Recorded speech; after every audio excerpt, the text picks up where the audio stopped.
Fiquei presa no elevador com outra mulher. Estou indo ver meu namorado no 302, eu disse. Seu rosto ficou pálido e ela friamente disse: ele também é meu namorado. O mundo deu um solavanco. Um tranco metálico, um rangido agudo que fez meus dentes vibrarem e, então, o silêncio. A luz piscou 1, 2 vezes, ameaçando nos deixar na escuridão total. Mas felizmente voltou, ainda que parecendo mais fraca. O elevador estava parado, morto. Ah, ótimo. A mulher ao meu lado murmurou, a voz cheia de irritação. Era só o que me faltava. Eu segurei o pacote de presente com mais força contra o peito. A caixa era pequena, mas pesada. Um novo relógio para o meu namorado, Ricardo. Um modelo caro, que eu parcelei em várias vezes, mas que ele merecia. Estávamos comemorando nosso aniversário de 2 anos. O que aconteceu? E perguntei, minha voz um pouco trêmula. Esse elevador vive com defeito, ela respondeu, apertando o botão de alarme com uma força desnecessária. O interfone tocou, um chiado alto, mas ninguém atendeu. Presas. Que maravilha. Ela era alta, elegante. Usava um vestido que parecia ter custado mais do que o meu salário de 1 mês, e um perfume caro que, embora agradável, agora parecia preencher todo o pequeno espaço, tornando o ar pesado e difícil de respirar. Ela parecia o tipo de pessoa que não estava acostumada a esperar por nada. Eu, por outro lado, só queria chegar ao apartamento 302. Ricardo estava me esperando. Tínhamos planos para aquela noite. Meu coração batia rápido, uma mistura de excitação pela surpresa. E agora, uma ansiedade crescente por estar presa naquela caixa de metal. Passaram-se 1, 2, 5 minutos. O silêncio era pesado, quebrado apenas pelo som da respiração impaciente dela. O porteiro finalmente atendeu o interfone com a voz sonolenta. Seu Joaquim, o elevador parou de novo, entre o 2º e o 3º andar. Ah, dona Marta, a voz chiou de volta. O técnico já foi chamado, mas hoje é sexta-feira à noite, sabe como é. Pode demorar um pouquinho. Um pouquinho, repetiu a mulher, que eu agora sabia se chamar Marta. Isso é um absurdo. Eu tenho um compromisso. Ela começou a andar em círculos, o máximo que o espaço de 2 metros quadrados permitia. Eu me encolhi no canto, tentando ocupar o mínimo de espaço possível. Tentei ser amigável. Talvez acalmar a situação ajudasse o tempo a passar. Que complicação, não é? E eu que estava tão animada. Ela me olhou de lado, como se só agora notasse minha presença. Eu estou indo visitar meu namorado, eu disse, forçando um sorriso nervoso e levantando levemente o pacote de presente. É nosso aniversário de 2 anos. Ele mora aqui no 302. Preparei uma surpresa para ele. Marta, que estava olhando para o painel de botões, como se pudesse fuzilá-lo, virou a cabeça para mim lentamente. A impaciência em seu rosto desapareceu, substituída por algo que não consegui identificar. Confusão? O quê? Ela perguntou, a voz baixa. Meu namorado, repeti, um pouco sem graça, achando que ela não tinha ouvido. No apartamento 302, o Ricardo. Eu sou a Denise. O rosto dela ficou pálido, completamente sem cor. Foi como se alguém tivesse puxado um tapete debaixo de seus pés. Ela me olhou de cima a baixo, dos meus sapatos simples até o meu cabelo preso. Então, com uma frieza que me deu um arrepio na espinha, ela disse: ele também é meu namorado. Eu ri, um riso seco, nervoso. Não, claro que não. Você deve estar enganada. O meu namorado é o Ricardo, do 302. Talvez o seu seja outro Ricardo. Alto, cabelo castanho claro, um pouco ondulado. Tem uma pequena cicatriz no queixo? E ela descreveu. Meu sorriso morreu. Meu estômago gelou. Como você sabe da cicatriz? Porque eu a beijei ontem à noite, ela disse, a voz cortante. Eu sou Marta. E Ricardo e eu estamos juntos há 6 meses. 6 meses. Eu estava com ele há 2 anos. O ar saiu dos meus pulmões. O elevador pareceu encolher ainda mais, as paredes de metal se fechando sobre mim. Não pode ser.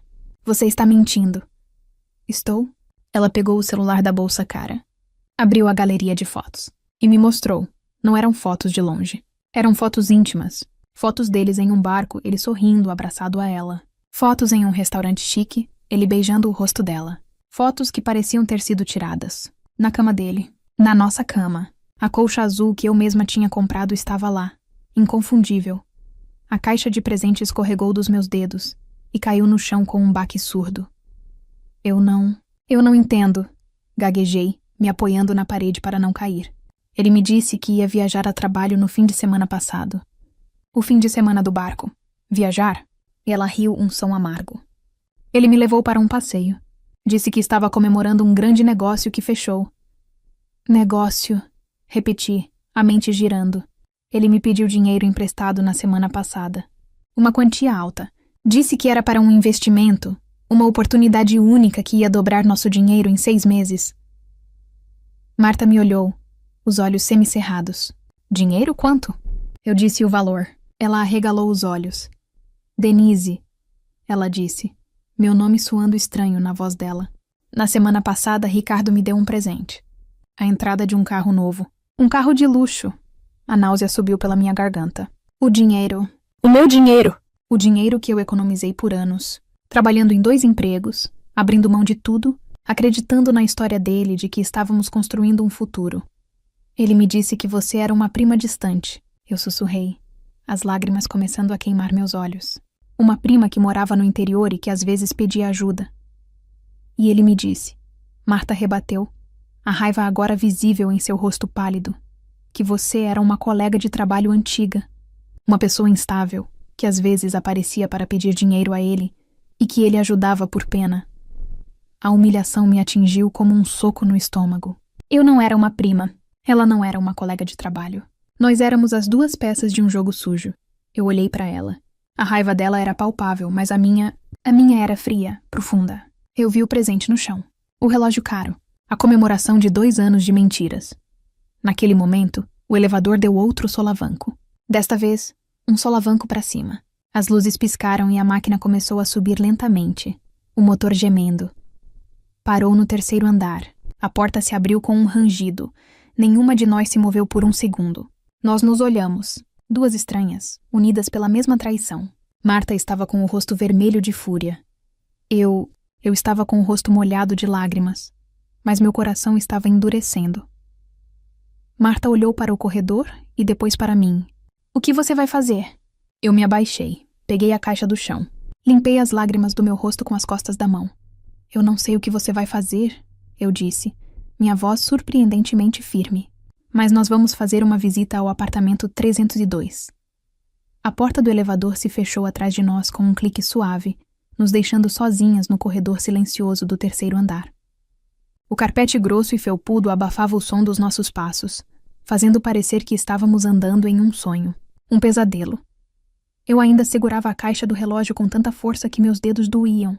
Marta, ao meu lado, marchava com a coluna reta, o queixo erguido, seus saltos caros não fazendo nenhum ruído. Ela parecia uma rainha indo para uma execução. Eu, por outro lado, sentia que minhas pernas eram feitas de gelatina. Cada passo em direção à porta 302 era uma tortura. Era a porta que eu tinha a cópia da chave na minha bolsa. A porta que eu ajudei a escolher o tapete de entrada. A porta que eu sempre abria sorrindo, esperando o abraço dele. Hoje parecia a porta de uma casa mal assombrada. Paramos em frente. O número dourado 302 brilhava sob a luz do corredor. Lá de dentro, eu podia ouvir música baixa e o cheiro fraco de alho e manjericão. Ele estava cozinhando. Provavelmente o macarrão que ele sabia que eu adorava. A bile subiu pela minha garganta. Você tem a chave, não é? Marta sussurrou, a voz baixa e tensa. Eu assenti, incapaz de falar. Não use, ela comandou. Ele precisa abrir para nós. Marta levantou a mão, os dedos longos e cuidados, e apertou a campainha. O som ecoou pelo corredor, agudo e estridente. Ela não tocou uma vez. Ela tocou 3 vezes, em toques longos e impacientes. Ouvimos o som da música lá dentro diminuir. Passos se aproximando da porta. Meu coração deu um salto tão forte que eu podia jurar que ele tinha saído pela boca. A fechadura girou. A porta se abriu. E lá estava ele. Ricardo. Meu Ricardo. O cabelo castanho estava perfeitamente bagunçado, do jeito que ele sabia que eu gostava. Ele usava uma camisa de linho que eu tinha passado para ele na semana anterior, e ele estava sorrindo. Aquele sorriso fácil, de menino, que tinha me conquistado desde o primeiro dia. Denise, amor, ele disse, o sorriso se alargando. Pensei que você ia demorar mais. Fiquei O sorriso congelou no rosto dele no instante em que seu olhar se moveu de mim para a mulher ao meu lado. Eu nunca tinha visto um homem perder a cor tão rápido. Foi como se alguém tivesse puxado um plugue e drenado todo o sangue do seu corpo. O rosto dele ficou cinza. Os olhos, que segundos antes brilhavam para mim, agora estavam arregalados em puro terror. Ele olhou para mim, olhou para Marta. E de volta para mim. Sua boca se abriu e fechou, como um peixe fora d'água, mas nenhum som saiu. Marta? Ele finalmente engasgou, a voz um fiapo agudo. O que você está fazendo aqui? Marta deu um passo à frente, cruzando os braços. Essa é uma pergunta maravilhosa, Ricardo. Mas eu acho que a pergunta mais importante é: o que ela está fazendo aqui? Ela apontou o queixo para mim. Ricardo tentou se recompor. Eu podia ver o esforço, o cérebro dele girando em alta velocidade, tentando encontrar uma mentira, qualquer mentira, que pudesse consertar aquilo. Amor. Ele disse, focando desesperadamente em Marta, me ignorando por completo. Me escuta. Eu posso explicar. Essa é a Denise, lembra? Aquela colega de trabalho que eu te falei. Ela está passando por um momento muito difícil. Problemas pessoais. Ela apareceu aqui do nada, pedindo ajuda. Colega de trabalho?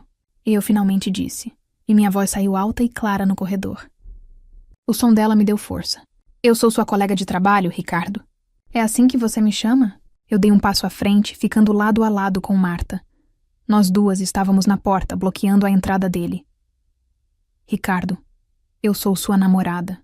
Há 2 anos, eu disse, minha voz tremendo menos agora. Levantei a caixa do presente. Feliz aniversário para nós. Ele recuou como se eu tivesse dado um tapa nele. Denise, por favor, não faça uma cena. Você está entendendo tudo errado. Entendendo errado? Marta riu, um som seco e sem humor. Ela é a colega de trabalho instável que você ajuda por pena? É isso? Não. Quer dizer, sim. Ela está confusa. Ele gaguejou, o pânico voltando. Ele se virou para mim. Denise, vá para casa. Estamos todos nervosos. A gente conversa amanhã. Eu não vou a lugar nenhum, eu disse, a raiva fria finalmente tomando conta do choque. Eu quero saber do meu dinheiro, Ricardo. Dinheiro? Ele zombou, tentando parecer ofendido. Você está me acusando no meio do corredor e ainda fala de dinheiro? Sim, dinheiro, eu disse. O dinheiro do investimento. Aquele que eu te dei na semana passada. Todas as minhas economias. O dinheiro que eu trabalhei dia e noite para guardar. Ricardo ficou pálido novamente. Ele olhou para Marta, percebendo tarde demais que nós duas já tínhamos conversado. Marta descruzou os braços. Investimento?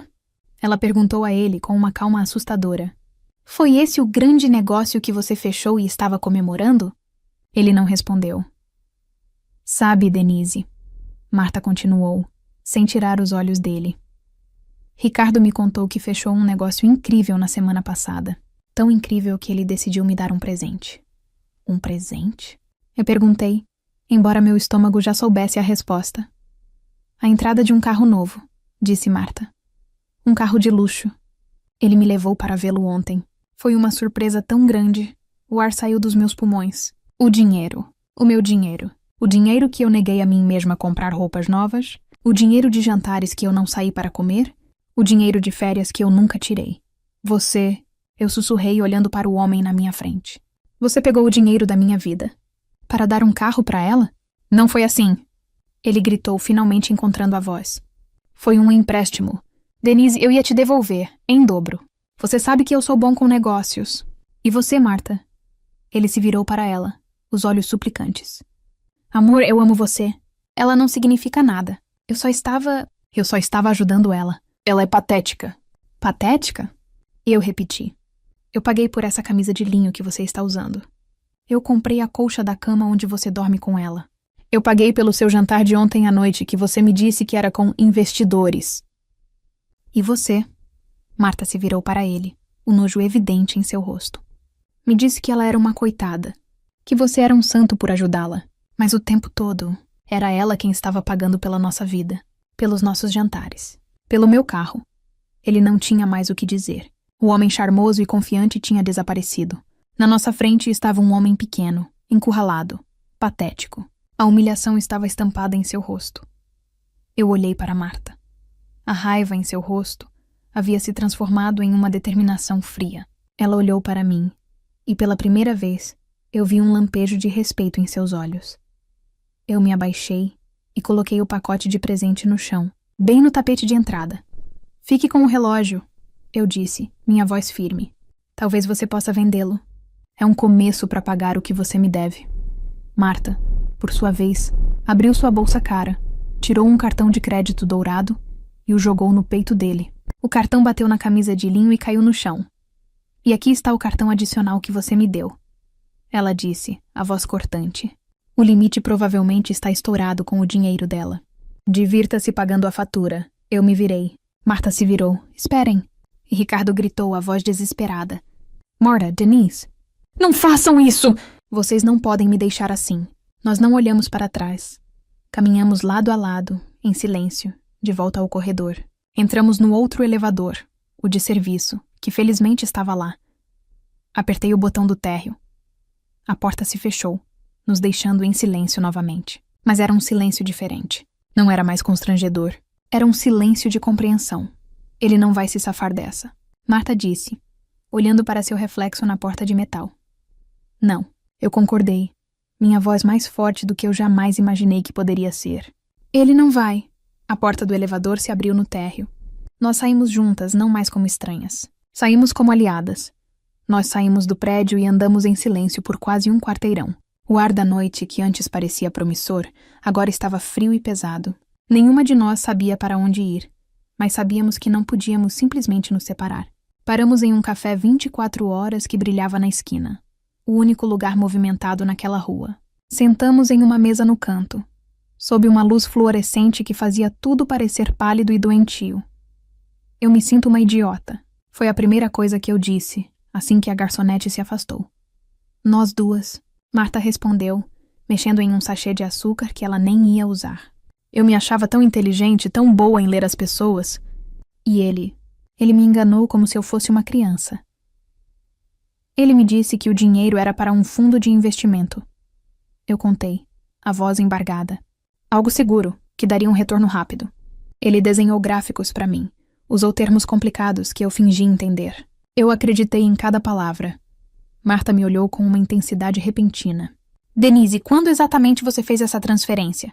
Eu pisquei, tentando lembrar. Foi na quinta-feira da semana passada, no dia 10. Eu lembro porque foi o dia do meu pagamento. Eu transferi tudo. Trêmula, peguei meu celular. Meus dedos estavam escorregadios de suor. Abri o aplicativo do banco e fui até o extrato. Lá estava, a maior transferência que eu já tinha feito na vida. Meu estômago revirou ao ver o número. Eu virei o celular para ela. Marta olhou para o meu celular e depois pegou o dela. Ela abriu a galeria de fotos, passou por algumas imagens e então parou, virando o celular dela para mim. Não era uma foto. Era o recibo da concessionária de carros. A data da compra, quinta-feira, dia 10. O valor da entrada, exatamente o mesmo, centavo por centavo, que eu havia transferido para ele. Eu engasguei. Não pode ser. É, Denise. Pode, ela disse, a voz dura. Seu investimento. O grande negócio dele. Foi a entrada do meu carro novo. Eu apoiei a cabeça nas mãos. As lágrimas que eu tinha segurado no corredor agora vinham, quentes e furiosas. Não eram lágrimas de tristeza. Eram de pura raiva. Todo o meu esforço. Todos os meus turnos extras. Todas as noites que eu cheguei em casa exausta demais para jantar. Tudo tinha ido para um pedaço de metal brilhante para impressionar outra mulher. E o pior. Marta continuou, baixando o celular, o rosto uma máscara de desgosto. O pior é porque ele queria tanto me dar aquele carro. Eu levantei a cabeça, enxugando as lágrimas.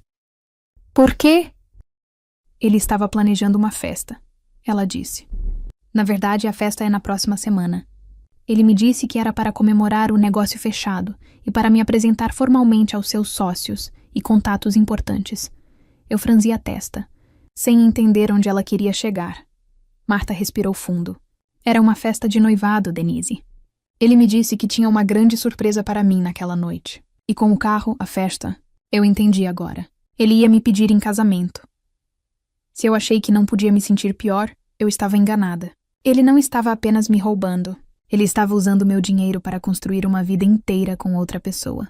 Ele estava usando minhas economias para comprar o anel e pagar pela festa que celebraria a maior mentira de todas. Uma festa de noivado, repeti, entorpecida. Ele convidou meus pais, meus amigos, pessoas que eu respeito, ela disse, a voz tremendo de raiva. Ele ia me humilhar, ia fazer todo mundo de bobo. E tudo pago por você. Eu olhei para ela. A mulher rica e elegante parecia tão quebrada quanto eu. Nós duas tínhamos sido usadas de maneiras diferentes, mas com a mesma crueldade. Um silêncio frio se instalou entre nós. Eu olhei para o meu extrato bancário no celular. A prova estava ali. A raiva começou a se transformar em algo mais frio, mais afiado. Ele vai mesmo dar essa festa? E perguntei, a voz baixa. Marta me olhou, surpresa com a minha calma repentina. Sim, o local está reservado, os convites foram enviados. É um salão de festas caro, do outro lado da cidade. Por quê? Um plano começou a se formar na minha mente. Um plano arriscado, mas necessário. Porque nós vamos, eu disse. O quê? Você ficou maluca? Ela perguntou. Eu não vou colocar os pés naquele lugar. Nós não vamos como convidadas, Marta. Eu a interrompi, inclinando-me sobre a mesa. Nós vamos como as donas da verdade. Pense bem, os pais dela estarão lá, os amigos, as pessoas que ele quer impressionar. Que melhor lugar para mostrar a todos quem ele realmente é. Marta me encarou por um longo momento. Eu vi o cálculo em seus olhos, a raiva dando lugar a uma determinação gelada que espelhava a minha. Você tem razão, ela disse lentamente. Ele não pode se safar, mas como? Não podemos simplesmente entrar gritando. Não vamos gritar, eu disse, sentindo uma onda de adrenalina. Nós vamos preparadas. Passamos a noite seguinte e o dia todo traçando o plano. Eu não fui trabalhar. Pedi atestado médico. Minha única missão era reunir as provas. Eu imprimi tudo. O extrato bancário com a transferência gigantesca. As transferências menores, dos últimos 6 meses, que eu tinha feito para ele, para ajudar com o aluguel ou pagar uma conta atrasada. Eu imprimi as trocas de mensagens. Dezenas de páginas. As declarações de amor, as promessas de futuro, as mentiras sobre os investimentos. Marta, por sua vez, foi atrás de outras provas. Ela conseguiu a cópia do recibo do carro em seu nome, com o valor da entrada pago por ele. Ela tinha as mensagens dele, prometendo a ela um futuro, falando sobre a colega instável que o perseguia. E o mais importante, ela tinha os convites digitais da festa, com o endereço e o horário. Fizemos cópias de tudo. Várias cópias. Criamos pequenos envelopes, um para cada convidado principal. Meus pais estarão lá, Marta disse, a voz dura, enquanto grampeava um extrato em uma troca de mensagens. Eles vão ser os primeiros a saber o tipo de pessoa com quem a filha deles quase se casou. No dia da festa, nós nos encontramos. Marta me levou a uma loja e insistiu que eu usasse o cartão de crédito dela. Considere um investimento, ela disse com um sorriso fraco. Comprei o vestido mais elegante que já usei na vida. Não era sobre parecer bonita. Era sobre parecer poderosa. Era sobre parecer alguém que não podia ser ignorada. Naquela noite, chegamos ao salão de festas. Era ainda mais luxuoso do que eu imaginava. Lustres de cristal, garçons de luvas brancas, música clássica suave. Ele não poupou gastos. Marta murmurou ao meu lado, segurando uma pequena bolsa de mão onde guardávamos as cópias principais. Ninguém nos barrou na entrada. Estávamos tão bem vestidas, tão confiantes, que o segurança apenas sorriu e nos desejou boa noite. Entramos. Lá estava ele, no centro do salão. Ricardo. Ele usava um terno caro, o cabelo perfeitamente penteado, um copo de champanhe na mão. Ele ria, cumprimentando os pais de Marta com um abraço caloroso. Ele parecia o genro perfeito. Ele não nos viu. Estávamos no fundo do salão, observando. Esperamos. Esperamos os discursos de boas-vindas. Esperamos os canapés circularem. Esperamos até que a música parou e Ricardo subiu em um pequeno palco, pegando o microfone. Boa noite a todos, ele disse, a voz cheia de confiança ecoando pelo salão. Estou tão feliz em ver todos vocês aqui, amigos, família e, claro, meus futuros sogros. Ele sorriu para os pais de Marta, que sorriram de volta. Hoje é uma noite muito especial. Uma noite para celebrar o sucesso, celebrar o futuro e celebrar o amor. Ele fez uma pausa dramática, olhando diretamente para Marta, que estava na primeira fila. Ele estava prestes a fazer isso. Foi o meu sinal. Um brinde ao sucesso, Ricardo, eu disse, minha voz saindo alta e clara do fundo do salão. A música parou. Todos os rostos se viraram para mim.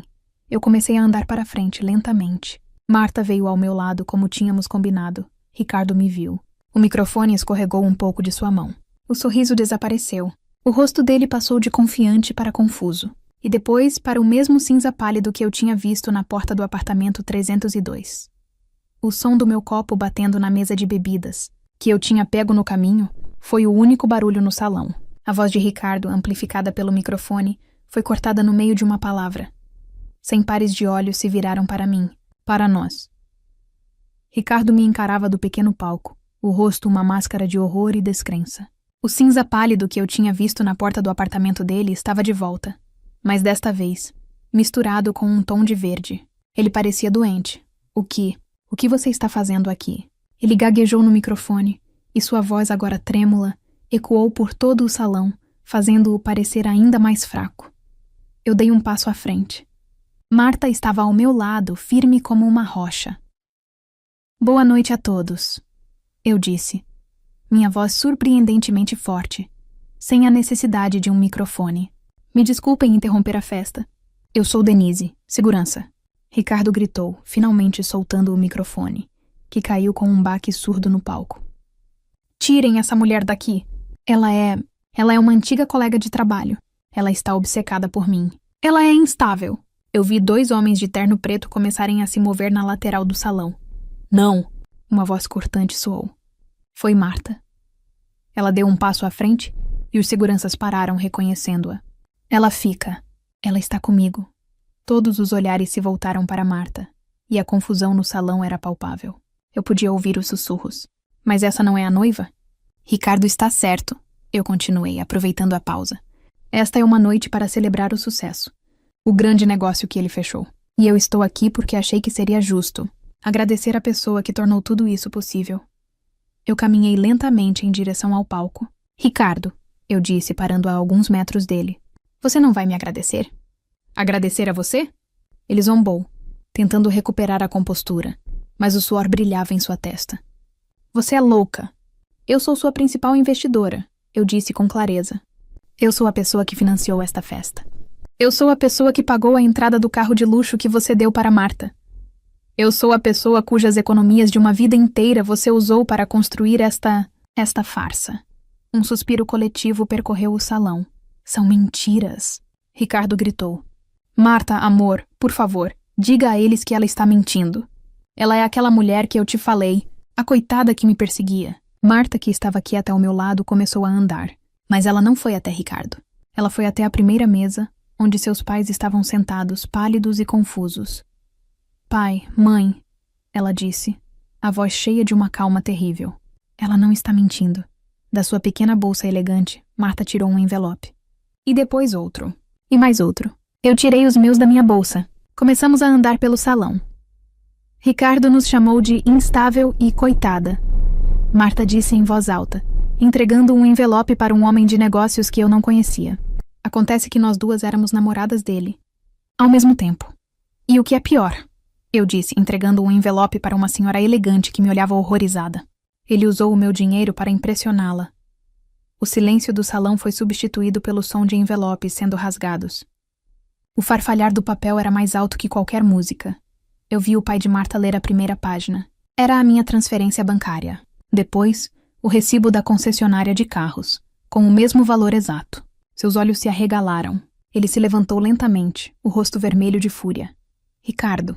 E o pai dela rosnou. O que é isso? Ricardo olhou para o sogro, para os convidados lendo as provas. Para mim, para Marta. Ele estava encurralado.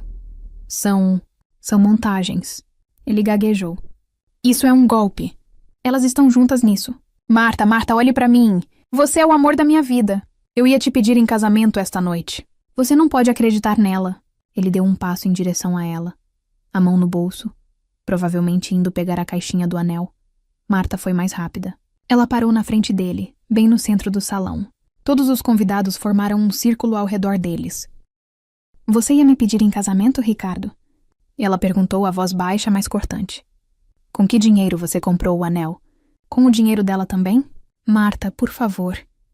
Ele tentou segurar o braço dela. Ela se afastou com nojo. Eu não sou a idiota que você pensa que eu sou. E ela? Ela apontou para mim. Também não é. Marta se virou para o pai. Pai, é tudo verdade. O carro que ele me deu foi pago por ela. Os jantares caros, esta festa, tudo foi uma mentira financiada pelo trabalho duro dessa mulher, que ele chamou de patética. Então, ela olhou para Ricardo. O anel de noivado, que ele já estava usando, brilhou sob a luz do lustre. Ela o arrancou do dedo. Eu não sei o que é seu e o que é dela, ela disse, a voz tremendo de raiva. Mas isso? Ela jogou o anel no chão, bem aos pés dele.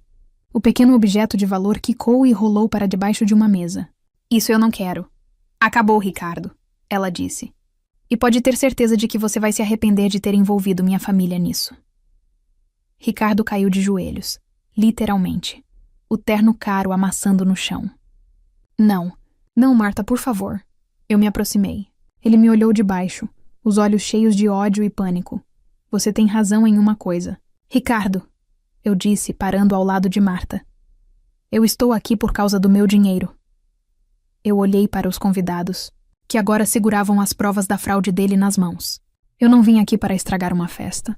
Eu vim aqui para garantir que todos vocês soubessem quem este homem é, antes que ele fizesse mais vítimas. E eu vim aqui para avisá-lo.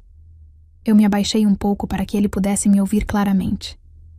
Tudo o que está nesses envelopes, cada extrato, cada mensagem, tudo isso será entregue ao meu advogado amanhã de manhã. Eu disse. O que você fez comigo não foi só me enganar. Você pegou o que não era seu. E você vai me devolver cada centavo. Eu vou usar a justiça para isso. O silêncio no salão era total. Ricardo continuava no chão, uma figura patética, o oposto do homem confiante no palco. Os convidados começaram a ir embora, um por um, em silêncio, deixando os envelopes nas mesas. O pai de Marta foi o último a sair. Ele parou na minha frente. Minha senhora, ele disse com uma voz grave, sinto muito pelo que minha filha e este homem fizeram você passar. Se precisar de uma testemunha, ou do melhor advogado que o dinheiro pode comprar, esta é minha conta. Ele me entregou um cartão. Eu assenti, aceitando. Obrigada. Ele e Marta saíram, deixando-me sozinha no salão com Ricardo e os garçons. Eu me virei e fui embora sem olhar para trás. Meses se passaram. Aquele processo foi a coisa mais difícil que já fiz. Mas como o pai de Marta prometeu, tive os melhores advogados. As provas eram irrefutáveis. Ricardo não tinha como escapar. Ele foi condenado. Teve que vender o carro, o apartamento, que nem estava no nome dele, e tudo o que tinha de valor para me pagar. Soube que ele perdeu o emprego e teve que voltar para a casa dos pais. A reputação que ele tanto prezava tinha se transformado em pó. Marta testemunhou a meu favor. Nunca nos tornamos melhores amigas, mas desenvolvemos um respeito profundo uma pela outra. Ela me ligou no dia em que recebi a última parcela do pagamento. Espero que agora você possa ter seu futuro de volta, ela disse, e eu tive. Com o dinheiro que recuperei, o dinheiro pelo qual trabalhei tanto, eu não comprei um carro de luxo ou roupas caras. Eu fiz o que sempre sonhei. Abri um pequeno negócio, uma floricultura charmosa no meu bairro. Hoje, minha vida é cercada de coisas bonitas e reais. O cheiro de terra molhada e rosas frescas é a primeira coisa que sinto de manhã. Meu trabalho é honesto e me traz paz. Às vezes, quando estou arrumando um buquê de lírios, eu penso naquela noite. Penso no elevador, no rosto pálido de Marta, na humilhação. Mas não sinto mais raiva. Eu me lembro da força que encontrei dentro de mim. A força de me levantar e lutar pelo que era meu. Eu não busquei complicação. Eu busquei justiça. E no final, eu não ganhei apenas o meu dinheiro de volta. Eu ganhei a mim mesma. Ganhei minha dignidade e a paz de saber que ninguém nunca mais tiraria de mim o que eu construí com o meu próprio suor. E essa foi a maior superação de todas.